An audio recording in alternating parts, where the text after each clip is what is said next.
అసలు పాత నిబంధన అంతా కూడా యేసుక్రీస్తు యొక్క మొదటి రాకడ గురించి ప్రవచించబడింది.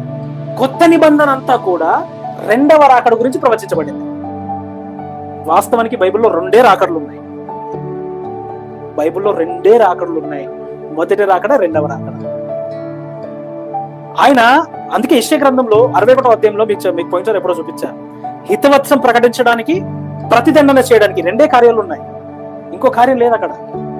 హితవత్సం ఏం చేస్తున్నాడండి? హితవత్సం చేయాలి, అదే మొదటి రాకడలో జరిగింది.